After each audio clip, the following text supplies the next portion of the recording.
This episode is brought to you by our High Performance Father Coaching Program, where we help men juggle business, marriage, and fatherhood to create the greatest balance and impact life has to offer. This is done with our philosophy that is at the core of achieving these phenomenal results in family, self, and service. And that is investing in yourself first so you can be a true 100% for yourself, but just as importantly, for those around you that you love and care about. If you're a father struggling with choosing between your work and your family, lacking balance and connection in your relationship, what your children need, your own needs, whilst building prosperity in your business, head over to highperformancefather.com, fill out the form, and I'll have my coaches contact you to see how we can help you. And if you're a good fit, what it looks like to join the winner's circle on the inside. But for now, take the time to yourself, for yourself, and enjoy this episode.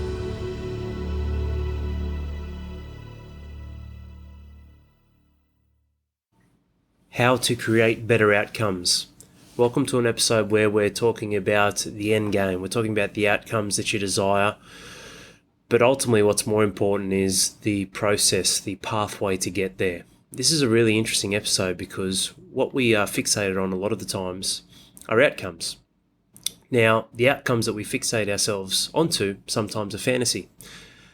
And there becomes this fantasy land through fear or through desire of things that A, aren't achievable, B, aren't potentially going to happen, C, aren't even real, and D, take away our focus on what's more important, what's most important, what is actually attainable and achievable, and the actions that need to be taken to get there. So the irony of this episode and this process is the answer lies in the actions. It lies in the steps. How to create better outcomes. What's the outcome? It's past tense, so to speak. The fact has happened, whether you've done it or you haven't. You did do it or you didn't do it. So outcomes, facts, truth, leadership, all of this stuff, it's all past tense. It's already happened. You either had that or you didn't have it. You performed that way or you didn't perform that way. You lived and breathed that or you lived and breathed something else. So when we're talking about creating better outcomes, what we're actually talking about here is the better outcomes being a byproduct. You are creating them as a byproduct. You are creating them off the back of what you do. And it's a 4-part process. We're going to run through this. It's a phenomenal resource that I've got available. I'll have it available for the general pop soon. So for those of you who aren't members listening to this, keep an eye out. Join our free Facebook group, High Performance Father. Look that up on Facebook and we'll have it available to you guys soon. It's obviously available already for the inner circle members. And there's a 4-part process which we're going to be going into today. Now, with this episode, I don't know how long this episode will be. I don't think it'll be an overly long episode, but I want this to be a very thought-provoking episode. I want this to be an episode where maybe you can fast forward and rewind and go back to different things. So what we will do is we're definitely going to timestamp this. I'll timestamp this and give you at the end the amount of or the minutes or seconds you can go back to go to each section as a father, as a husband, or in your relationships, your place of work or business, so family, self, and service, these circles, and as a man, integrity, as a man with your level of integrity, personal integrity, and the choices that you'll make. Because what we owe ourselves is a level of time out from the world, creating space or thinking time, and time to just think and have these thoughts and process and ask these questions, ask better questions, ask higher quality questions. And that's the very first step. So whilst we're going to go through this first, we're actually going to finish with questions. That way you guys can have a look and go, okay, well, this is going to work for me. This isn't going to work for me. This question is really good. This question doesn't apply. This question I think is really good. And you can actually just start to separate and split off. And like I said, the resource we've got is available. It's amazing. It's printable. Print it off. Got it there. It's set. Got your set of questions. Fantastic. Done. Doesn't mean they're the only questions, but as you guys will find out shortly,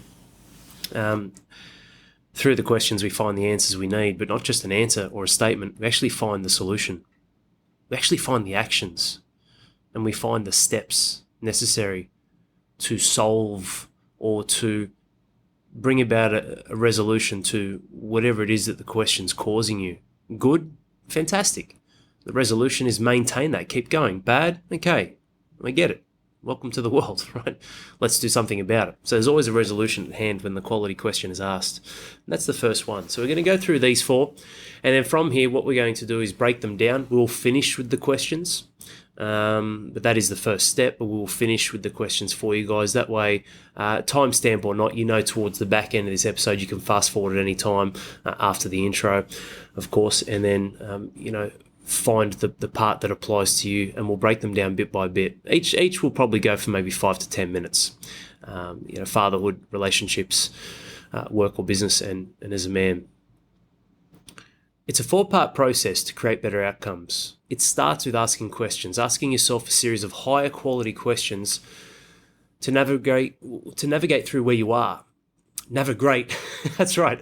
When you're navigating and creating positive change, it's navigate with a Great. To navigate through where you are, where you're going, and solutions to where you can go. This is the biggest thing, man. Even if your life isn't in turmoil, down and out in the pit, the opportunity cost of what you can do. We're looking for high performance fathers. We're looking for men who, yes, they want to break out of some of the molds or patterns they've found themselves in, but also men who, life isn't that bad, but I want to stretch and maximize my experiences in life. I want to stretch and maximize my output, my contribution, how I turn up, what I do, how I perform.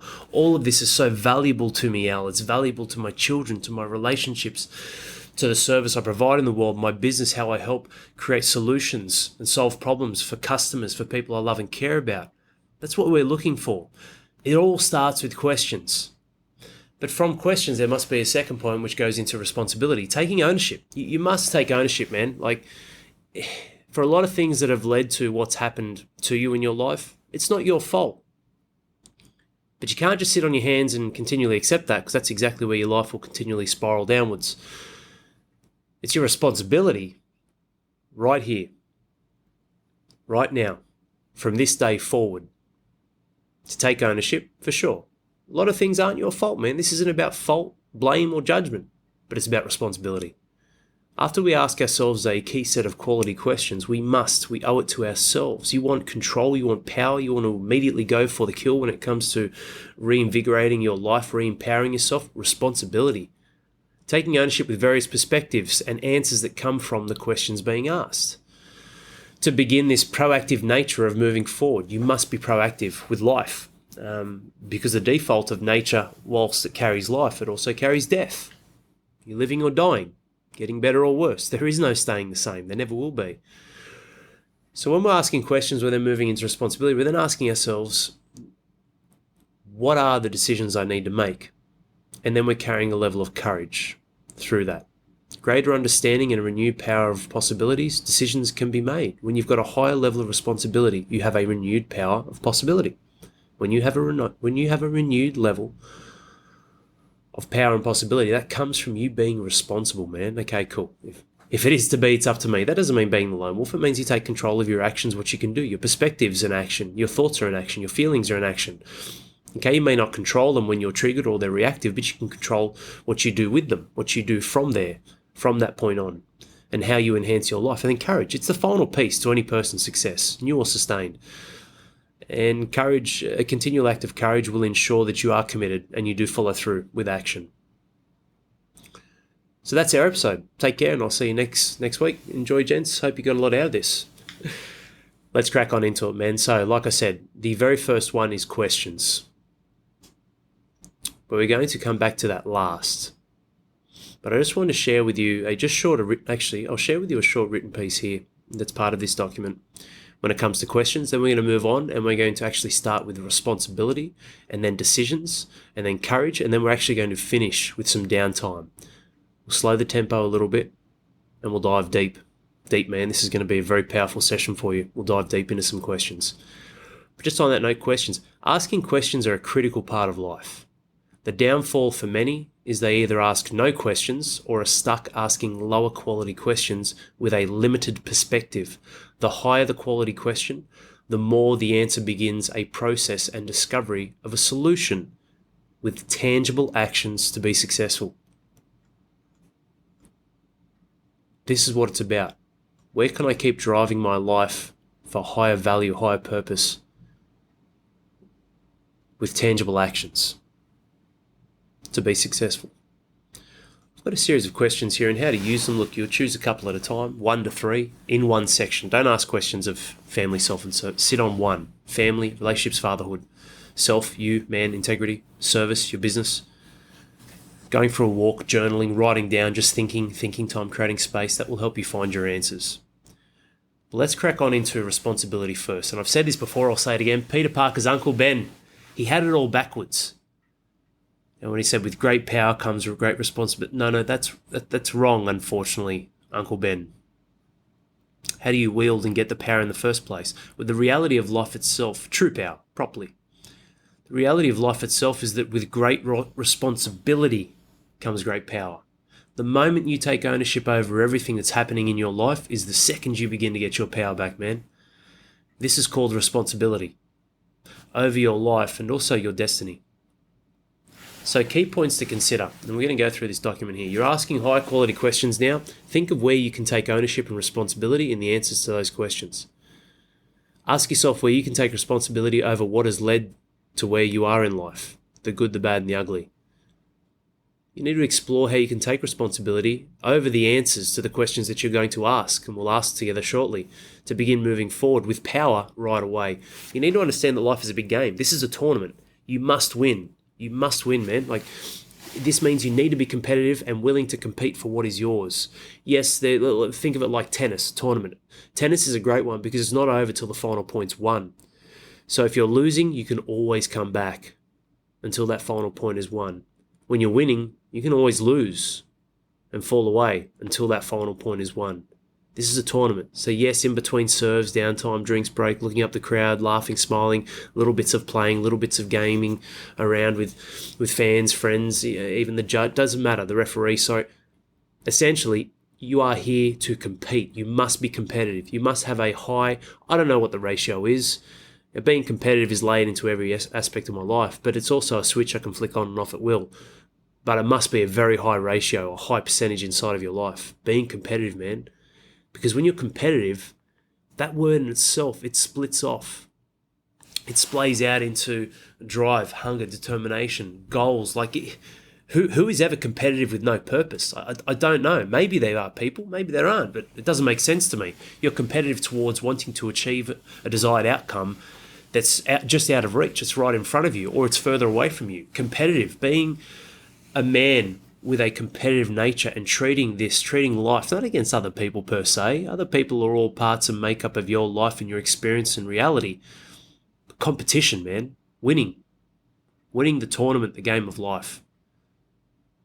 Your life is short-lived. If you're 41 years of age, you've got 150,000 hours awake and that's it. You're dead. Think about that. 41. 150,000 hours awake and that's it. 150,000. That's it. Assuming statistically you'll live to be 82. This is a hard thing to say, includes myself, but there are plenty of you men out there listening to this who won't make 82 years of age. Think about that. How do you know you're going to make 82 and beyond? What's your guarantee? You can guarantee that? I don't care how fit or healthy you are. There are men listening to this right now who will not live to be 82 years of age. That's pretty fucking scary, man. You're 41 years of age. If you use half the time you've already used, half the time, right? You're 62. Half the time. Here you are, 41. You use half the time that you've already used up. Only half. You're 62. Don't think so small, though, with the reality of how finite life is, that you're only here to express statistically 82 years of life. Find a way to stretch your impact, man, over 500 years. I want a 500-year legacy. At that stage, this isn't ego arrogance. It's got nothing to do. You're not even here anymore, right? It's got nothing to do with you. Your leadership, your actions, 500-year legacy. Think about that. This is why responsibility is so powerful. It's so important. Taking responsibility is truly the bridge between the questions you ask and the decisions you make. That's what it is. Questions are something that anyone can read or ask, but the process of having responsibility over the answers and your life, That's what starts the process of change. That's what starts the process of making better decisions and bringing out that courage. Bringing that courage out that's inside you, because you all have that, and we'll get to that in a second. But in wrapping up this piece, responsibility, what a powerful thing. What a powerful thing. And perspective is everything. 3 key points to consider before we move on to the next one, decisions. 1, check your history. None of you guys listening to this right now anyway, have gone through your entire life and done nothing of a good or great achievement or level of value. Check your history. You've done something. You have. Don't think you haven't. You have. Becoming a father. I mean, shit, man. You could rack up at least 10 to 20. Just be resourceful, be creative, open up your perspective, set your state, go for a walk, create some space, and think about that. Great things. You have done great things in the past, which means you can do great things again. First point. Second point, we're all going to be dead soon. You don't have time to fuck around. So whilst we talk about 500-year legacy and blah, blah, blah around extending and spreading out, ripple effect and, dropping the stone in the pond and here we go. We have a massive reach to family, loved ones, future generations, people will never even... That's all well and true. That's done off the back of the concentrated dose and effect that you have with the limited time that you have here. It's not the years in your life, it's the life in your years. 1, recognize the great things you've done, which means you have done great things. You can do great things here and now, moving forward and in the future. 2, you don't have time. None of us have time to fuck around. None of us. 3, one thing you do have, though, is time right now. You are here and now. You have power. You have power right now to apply towards your life and those that you love and care about. You don't have the time you think you have, and that's always ticking away, but you've got it right here and now, and you've got it to create greater things and do great things that you have done in the past before. 3 key points when it comes to responsibility, which means, man, it is your responsibility to have responsibility in your life. You can't, this is a non-negotiable. Try and dismiss it. It will catch up with you. It will come and find you. Don't worry about that. Whether you choose to accept it or not, it will find you and it will get you. Be proactive in that. Be a leader when it comes to responsibility. Because then what that starts to open the doors to is the choices you can make, the choices on offer, like the opportunities and the possibilities that come from that, which leads to not only the decision-making process, but a better decision-making process with more decisions that could be made in the process. You've got choices, you've got more options, which takes us into decisions, which essentially is number 3 in the 4-part process. But like I said, we're starting with responsibility, decisions, courage, and then we'll come back to questions. And we're going to finish with some pretty solid, hard-hitting questions for all of you. Life is filled with making decisions. Every single day, we make many decisions without even recognizing the power it has and the flow and effects from the decisions that we make. With questions and responsibility, we can now navigate life like a compass by understanding the impact of decisions and where they take us. This is a super important thing to understand. People might say, you just got to work hard, do the work harder, not smarter, and rip in and do what work? Where? How? What does that look like for you? What does that look like for me? What do you mean work? What, there's places where you work and places where you don't? There's always work, regardless of what you do. Everything in life involves work. You have to do the work, regardless of what you choose and decide. So put respect and effort into what it is that you decide. Because if you decide something that's wrong, you're going to do work anyway, now or later down the track when you're paying for it. If you choose what's right, you're going to do work anyway, now or later, when you have to sacrifice to make that solidified inside of you, your habits, your identity, who you are, your relationship, your marriage, fatherhood to your children, your business. There's always work. The right decisions involve heaps of work. The wrong decisions involve heaps of work. Doesn't matter along a chronological timeline of when that'll happen and hit you. It will hit you. It will happen. This is the beautiful part, though, when it comes to free will. Choice. You can choose. And you don't even have to justify it. I'm not asking you to justify yourself to me right now. Why are you doing this? Because I want to. Great. Good for you. Do whatever you want to do. Are you happy? Is it bringing you happiness? Is happiness the end game? Maybe, maybe not. Are you fulfilled? Are you rewarded? Are you proud of the way that your children look at you? These are some pretty quick questions. We'll dive into some deeper questions later. I don't want to jump the gun, but it's important. It's important to recognize that you're always deciding. And guess what? Because you're a father, because you have a level of responsibility naturally, right? When I say responsibility, you've got it already. It's just bringing it to the surface to put a greater weighting and a greater opportunity off the back of being a phenomenally responsible man. The decisions you make are branching off and actually already making decisions for your children. You're already deciding a portion of their future. It might be all of their future. It might only be a part of it. They may break away. Thank you for telling me what not to do. I mean, that's probably not a very wholesome relationship you like to keep, is it? As they get older. Can happen, does happen. Or the opposite. You're making decisions from which your children will piggyback off the seed you have planted inside of them to make decisions. Here are some key points to consider when it comes to making decisions and how powerful and important it is. Everything in life involves work, like I've said. You have to do the work regardless, so make sure you're putting respect and effort into it. Chopping and changing on a whim is like ripping the seed out of the garden bed frequently without giving it time and nurturing to grow.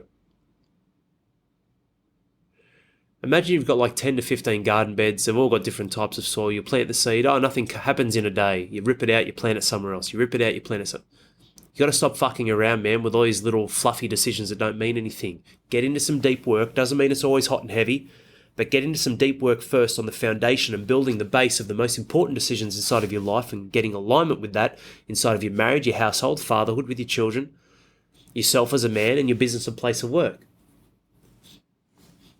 We are indoctrinated to a large degree into a monetary system. That's the way that this planet is currently operating. Right?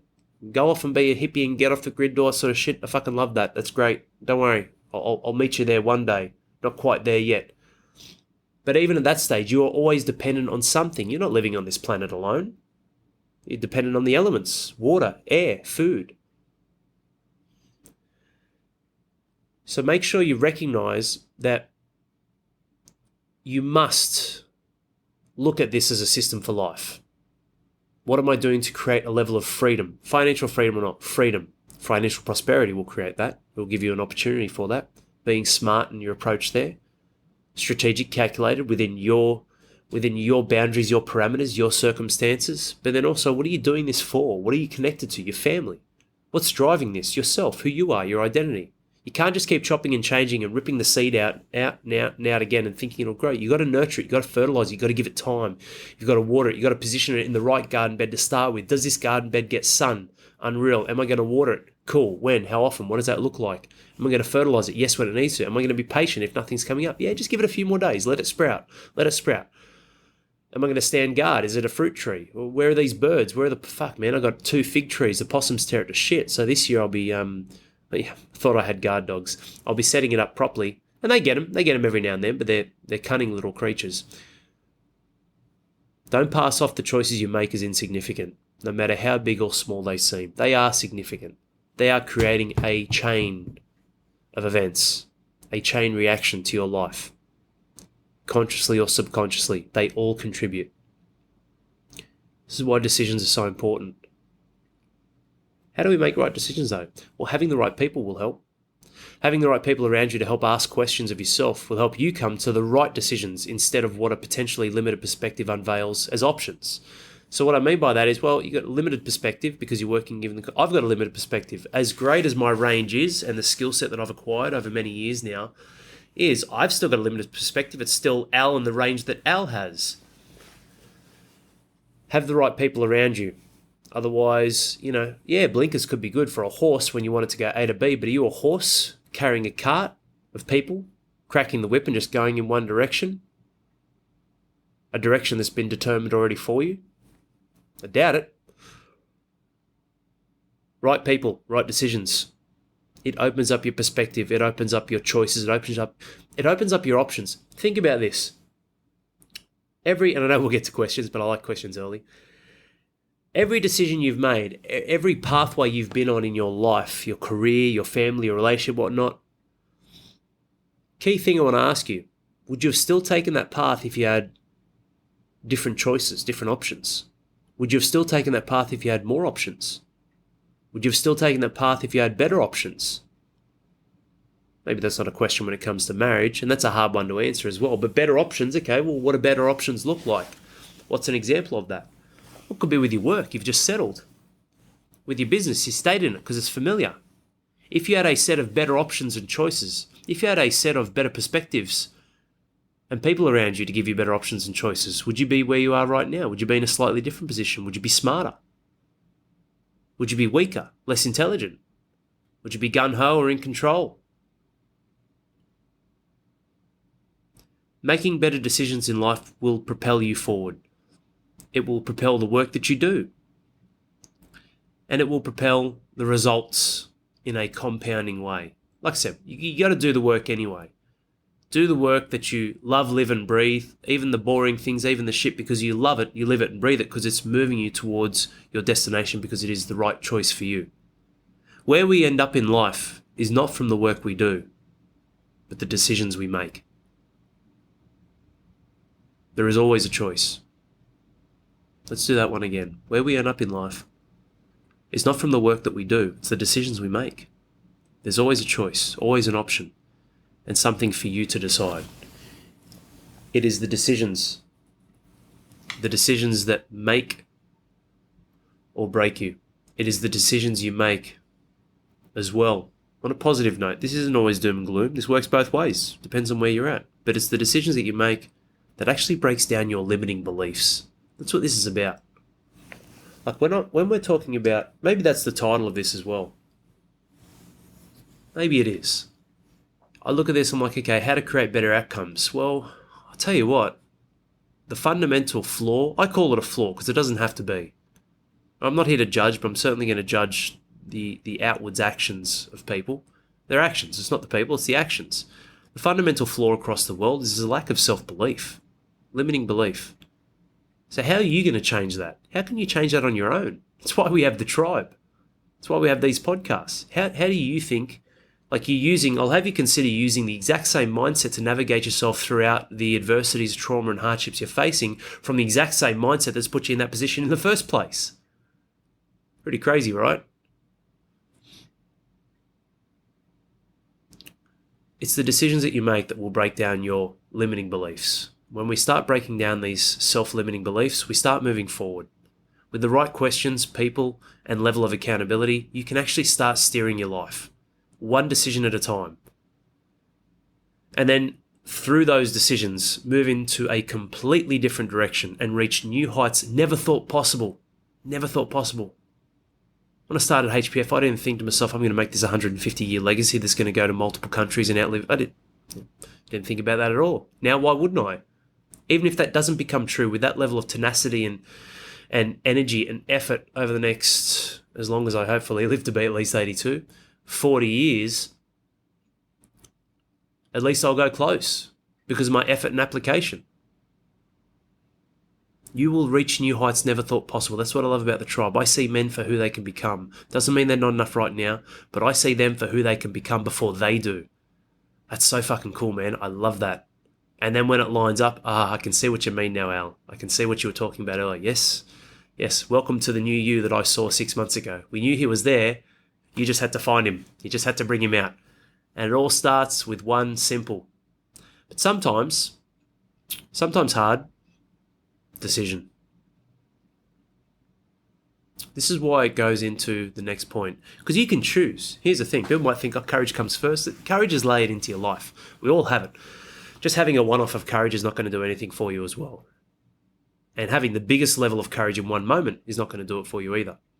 There's layers and levels to it, of course, but this is why courage comes last when we go through this process, because you can decide, okay, that's it, Al, today's the day. I'm going to make a change.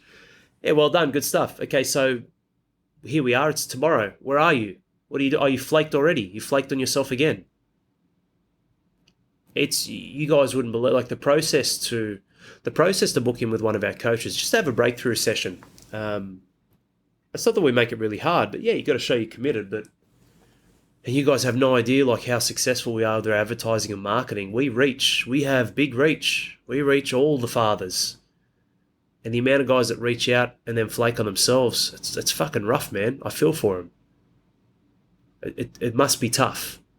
It must, because they're right there. They're right at the finish line. They fucking trip over their own feet. They're right at that last hurdle.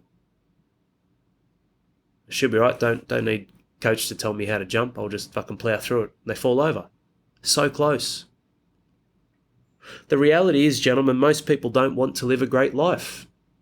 I've said that before, and that's really fucking hard, because there's people I love and care about who are of, unfortunately, the same opinion. Sorry, maybe not the same opinion, but the same output to the reality. It's not even an opinion, because that's just pure observation over the years, observation of facts of people's actions lining up in a completely different way to the words they speak. Oh, no, I want a great life, Al. Do you?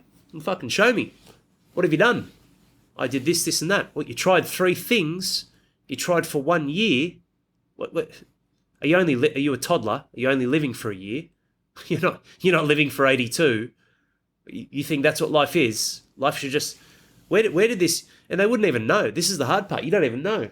Where did this sense of entitlement come from? Well, you thought you had to work hard for 3 years, so now the next 79 are hunky-dory. What? It's crazy. Crazy, man. And I'm not saying people are crazy. What I'm saying is, and it's hypocrisy, but also it's the distorted reality. It's the lack of alignment.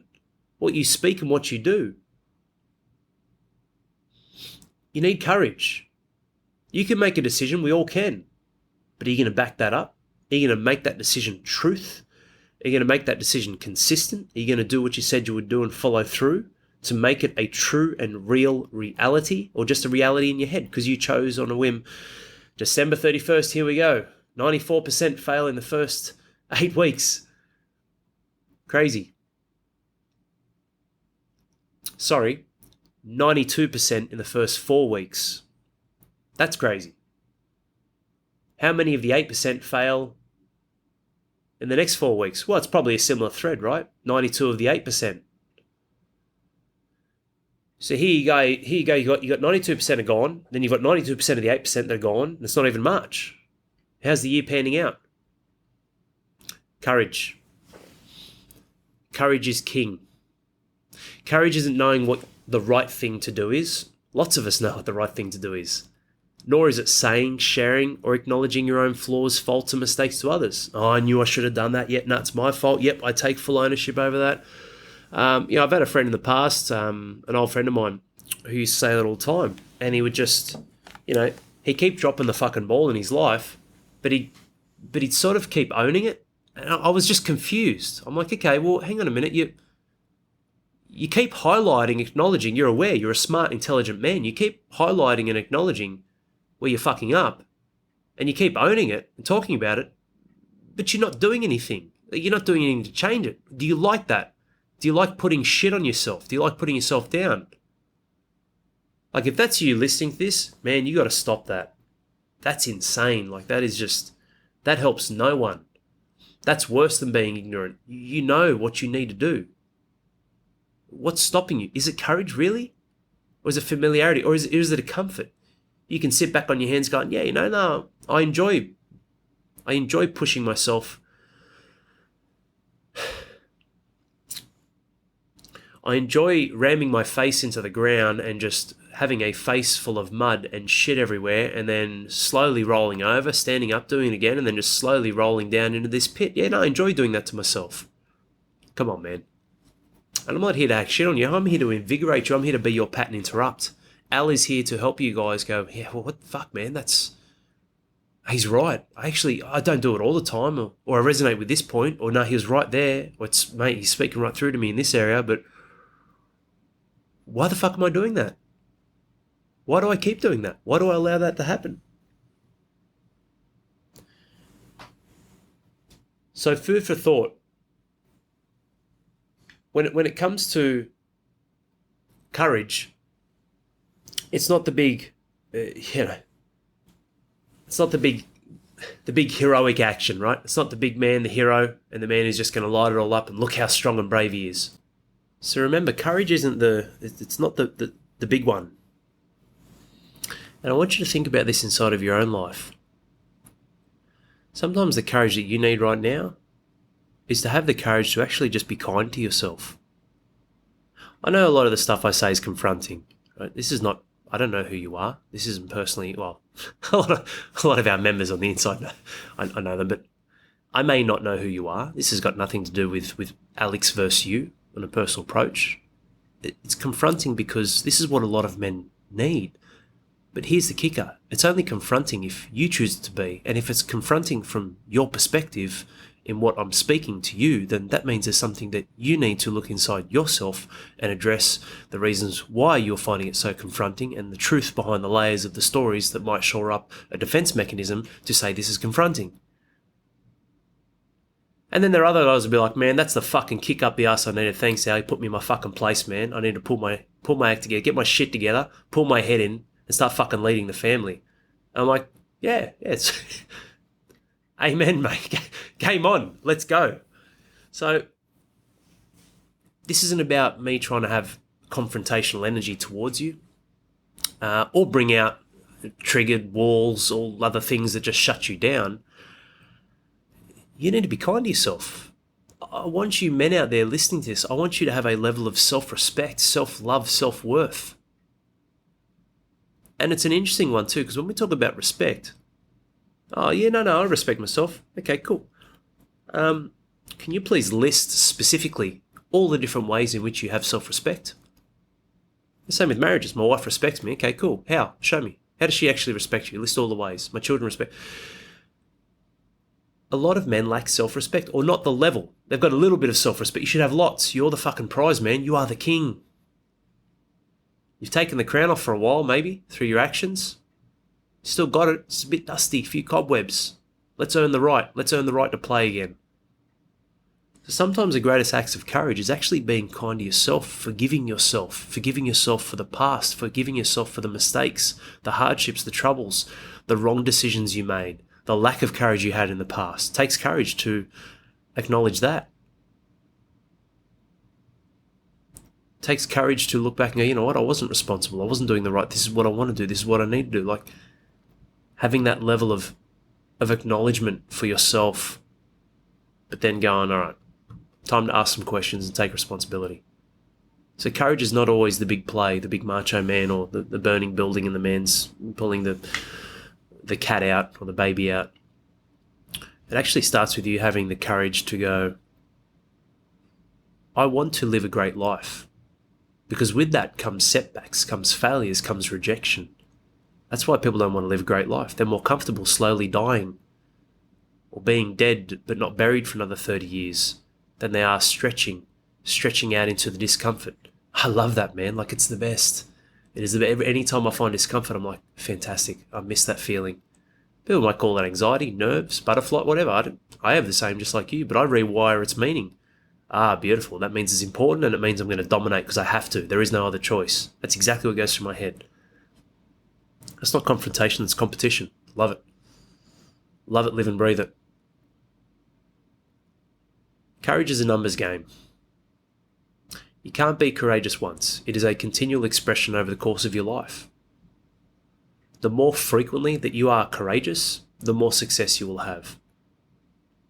And just on that note, like looking at my life now and anyone that I've been engaged or connected with, the number one difference between winners and losers is courage. Like there are so many other things, people, and they all contribute, people, environment, experiences, technology, opportunity, where the world's going, the dynamics of this situation, children, no children, your age, health issues, limitations, they all contribute, but the number one thing, the key thing, the linchpin that destroys and creates more losers than winners is a lack of courage, whether you have courage or not. It hits the mark on several important factors for a successful life.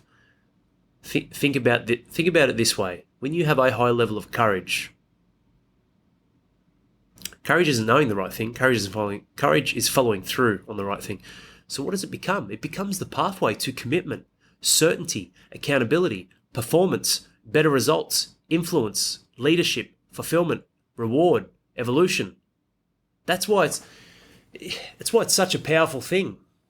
I'm not here to cut corners, but let's get the low-hanging fruit, man. Let's find the path of least resistance. You have a high level of courage, bang, those 7 or 8 things I just rattled off, that's the byproduct. That's what will happen. That's what must happen. Otherwise, your definition of courage and what you think you're doing is wrong. You showcase true courage, you've got to be committed. You will have certainty because the actions will show you how well you did or didn't do, what you need to do, what you need to change. Accountability, you've got to answer to someone. Be courageous on your own in the dark, doing what? Nothing.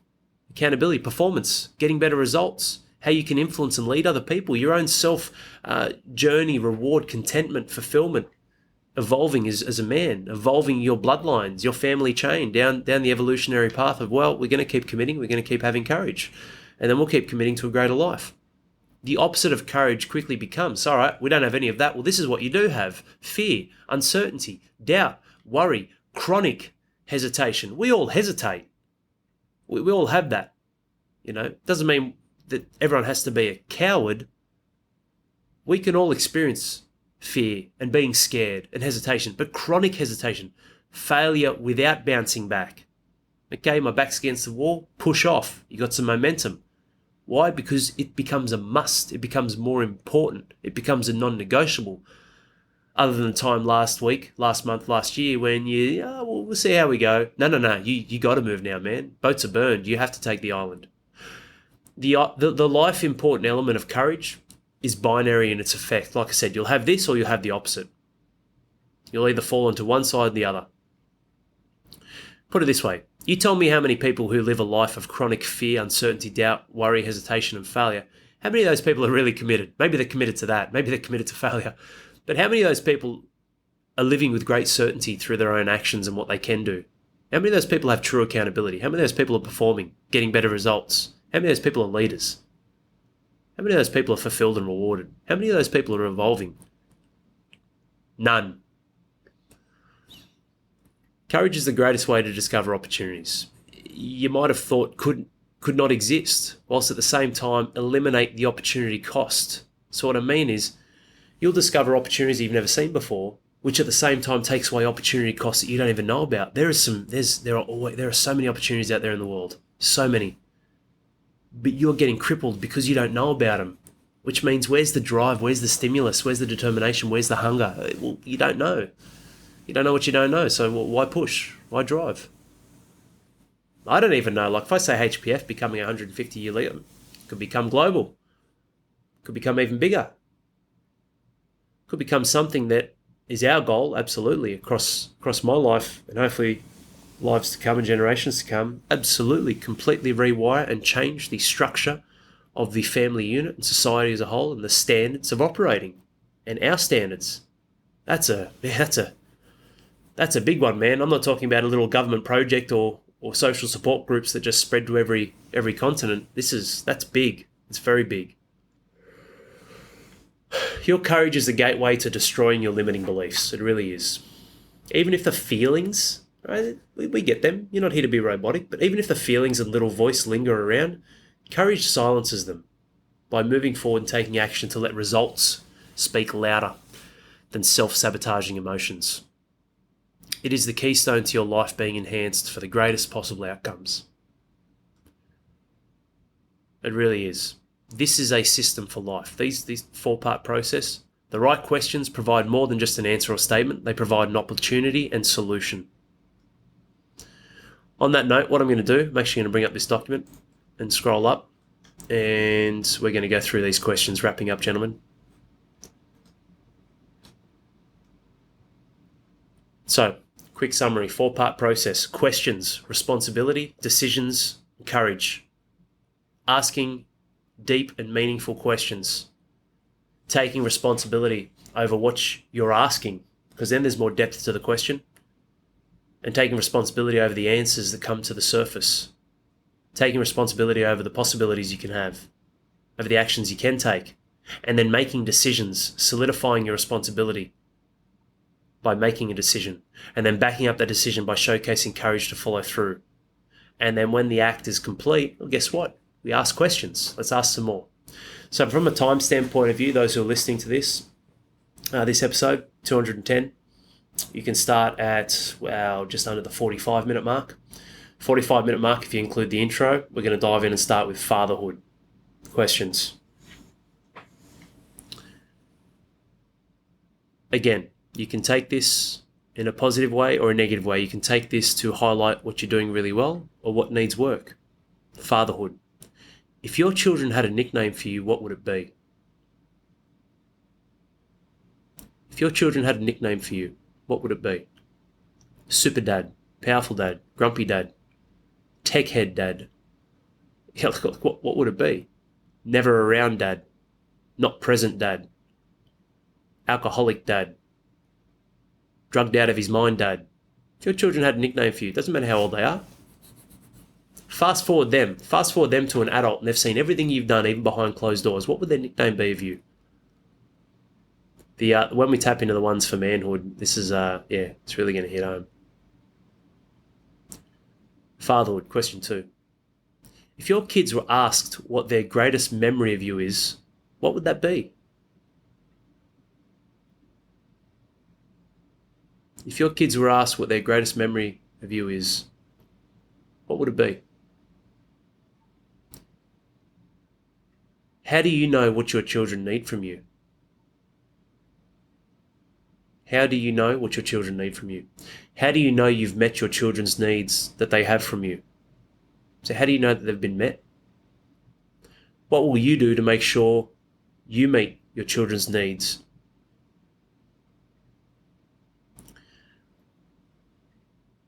What will you do to make sure that your children's needs are defined and met consistently? How will you challenge your children to grow and be strong? That's an important one. Don't bubble wrap your kids. It's a fucking crazy, dangerous, dark, aggressive, life-threatening world out there. Don't bubble wrap them with fear. Make them strong. Make them warriors. What's the greatest thing you love about fatherhood? And what is an example of that being expressed? What's the greatest thing you love about fatherhood? All right, well, let's get tangible. Let's get clear. Let's get facts. Let's get opportunity. Okay, well, what's an example of that being expressed? What can you do with your children? Special time, dad vengers. What does that look like? Moving on to relationships. What would you score your relationship out of 10? What's contributing to the numbers given? So, for example, if you scored it a 7, okay, what makes the 7? What are the great things that make it 7? 6, 4, 8. Okay, what might contribute to the numbers that are missing? If you rate it 7, where's the 3? What's going on? Why is the 3 missing? Right, we shoot for the 10. You might never hit it, but we shoot for it. What might contribute to the numbers that are missing? What would your partner score your relationship out of 10? And why?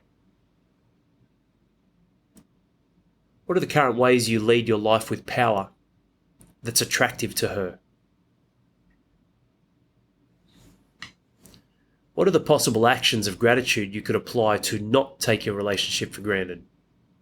Actions of gratitude you could apply to not take your relationship for granted. You're not a fucking pussy. You're not here to pussyfoot around, supplicate, chase, grovel. That's why that other question, power, attractive, possible actions of gratitude. I love poems. I'm very good with them. I write poems, love letters, all sorts of things to my wife. I'm a very powerful man. I'm not submissive or supplicating. Show gratitude from a position of strength and personal integrity. You should have both. Become the chief. It's a very good podcast episode. The Viking and the Panda. The chief sits in the middle. More relationships questions. How often do you cross-check what you deem as valuable with her perspective and what she deems as valuable? So you think doing the edging, mowing the lawn, landscaping, spending 12 hours on the weekend, maybe she doesn't give a fuck about that.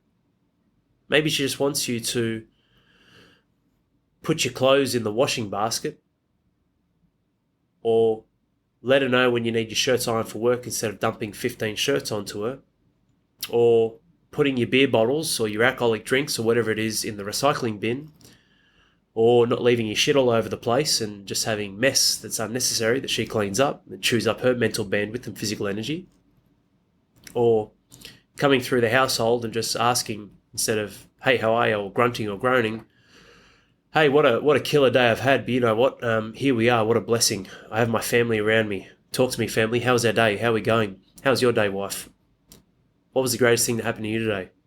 Yeah, just exploring things that are different from the same monotonous stuff. You can be consistent. You can certainly have variety when it comes to consistently connecting. What's valuable to you and what's valuable to her? Ooh, love languages, right? Where are we having a good crossover? If you knew her love language, what ways can you explore her answers to have more specificity and connection in what her love languages mean to her? So when it comes down to acts of service, I did all the fucking edging. What are you talking about? I did all that sort of stuff for you. I didn't ask you to cut grass. I want you to stop leaving coffee granules all over the table, Alex.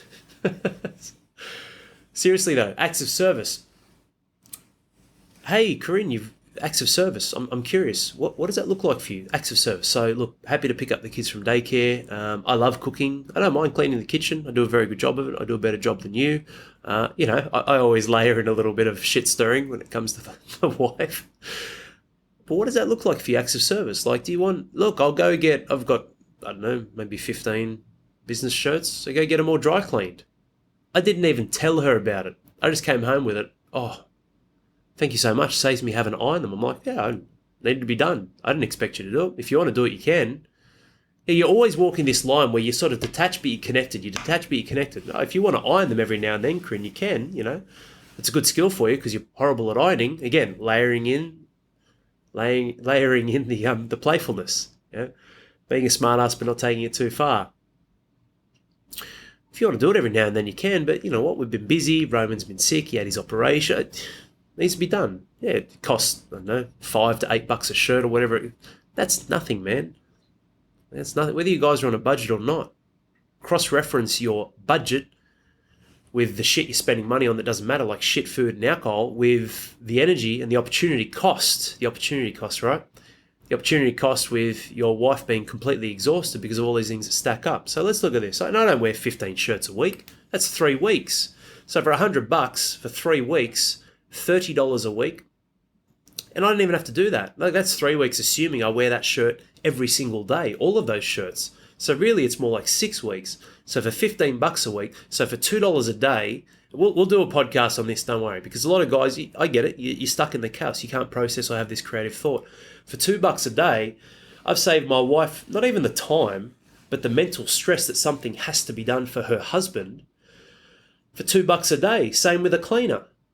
We get a cleaner once every 1 to 2 weeks. $50. Yours might be more, might be less. Doesn't matter. Okay, so for $25 a week. All right, so for $3.20 a day. So for $5.20 a day, we get someone to support cleaning the house. And when I need certain clothes done that I don't want to hassle Karim with, they get done for $5.30 a day. So make your own fucking coffee. Don't go buy your cappuccino for $5, and there you go, done. This is the approach, gentlemen.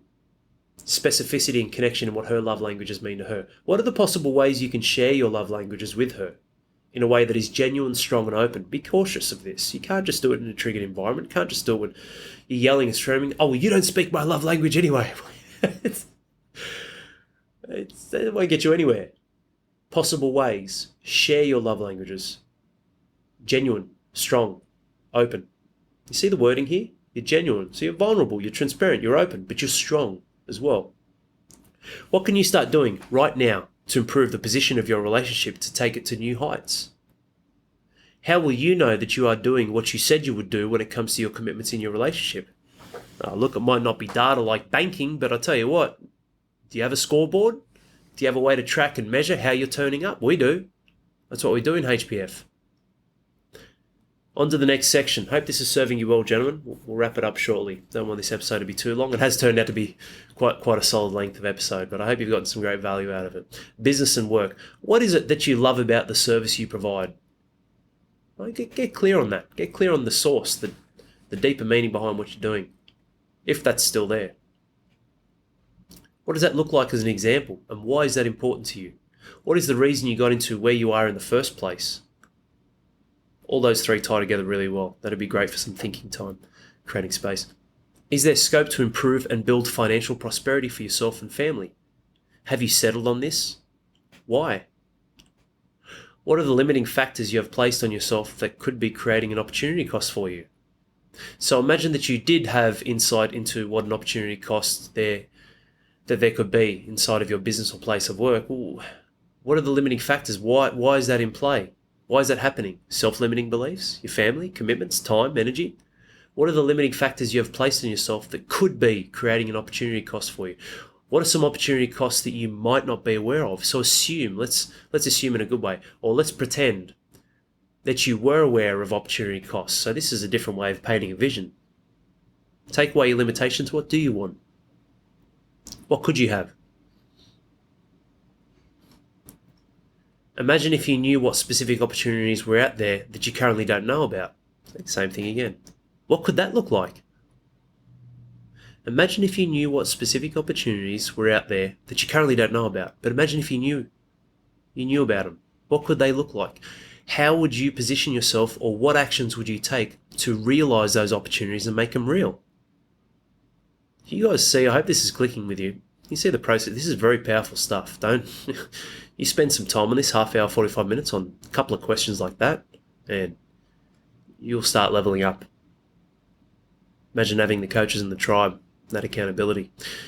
Does what you currently do tick the 3 important boxes? Does it add value to the world? Are you highly skilled in that area? And is it being monetized so you can live and look after your family? We live in a monetary planet. What could be your biggest limiting factor in this area right now, and what can you do about it?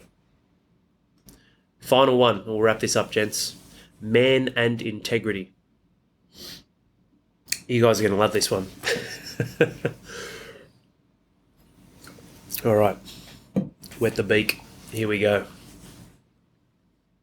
If you had your own board of directors for your company called Life, what data would they see in your business of life?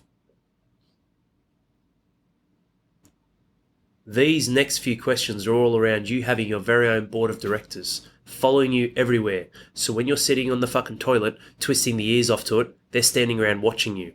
Somewhere between 7 and 12 board members.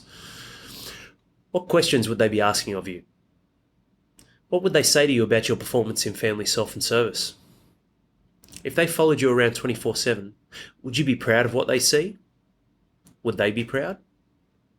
What are the 1 to 3 areas you could improve that would change what they see? Who's looking back at you when you look in the mirror? What are the possibilities that man could have in Mirrorland that would transform him into a consistent high performer in life? You see that one there? That's an important question, because what you're doing, remove yourself. It's like you're washing your hands. Wash your hands of your own limiting factors. It's the man in the mirror. It's Mirrorland. It's him. It's his life. Okay, what's it? Well, he looks like me. Yeah, okay, don't worry about that. Pretend it's his life. What are the possibilities that that man could have in Mirrorland that would transform him into a consistent high performer in life? Fantastic, because guess what that means? That's you. If you could wave a magic wand, fast forward 12 months, what does your life look like in family, self, and service? And why does that matter? If this magic wand, after rewinding back to the now, could find your self-limiting beliefs, what would it find? What do those limiting beliefs look like, and where did they come from? Is holding on to those beliefs moving your life forward or back? See, when you can find the source, gentlemen, you can cut the fucking head off the snake and start moving your life forward. Cut the head off the snake. You got to find the head.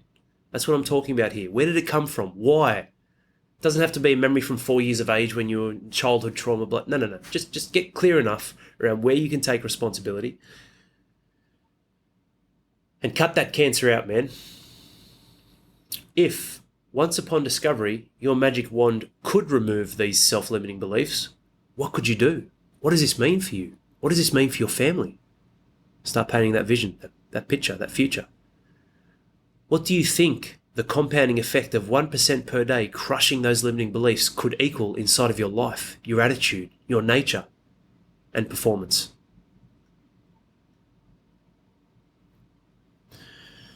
That's a wrap. I hope this serves you well, gentlemen. They are some heavy-hitting questions. good and bad. Oh man, that's some great stuff, Al. I need to keep doing this. I need to maintain this. I need to stay on point with this. Oh, that's not good. I need to change this right away. I need to turn this around. Definitely go back, minute 45 onwards, timestamp, and work through those and find them. We'll have resources available soon. Join our free group. I'm going to put it out to the tribe shortly, the outer tribe, and then the inner tribe. They've already got access, but it's a beautiful design layout. Like the document here, I'm looking at it now. It's very well designed. We've got a phenomenal team when it comes to that stuff. So it's appealing, attractive, it flows. It'll be available shortly. But for now, listen through these, write them down. And above everything else, application, man. Questions. Ask yourself. Just pick 1 to 3. I went through a fair few then. Pick a section. Is it relationships? Is it fatherhood? Is it as a man? Is it business? Pick a section. 4 main ones. Ask 1 to 3 questions. Work through that. Take responsibility. Start exploring, discovering the answers. Make a decision on what you're going to do about the answers in your life moving forward. Have the courage and the fucking balls to stand up and go, yes, I'm going to do that. I've got the guts. I will do it. There is no alternative, non-negotiable. This is my life, my journey, my time. It's mine to be had. And when you do that, I promise you, man, you start getting on track. And when you get on track, it's harder to get off track. It's harder to get off track once you're on track. And when you do get off, it's familiar. I know how to get back on track. It's right here. It's there. It's like a good rut. These are the ruts. These are the grooves, or these are the train lines. These are the big fucking sleepers. I can see where this is going. Get back on.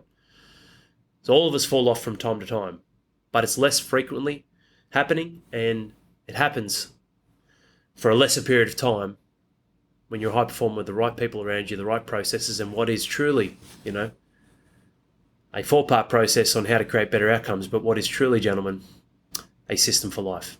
Take care, men. Fuck yeah, the dads. And I'll see you boys for another one soon. Cheers. And that's a wrap.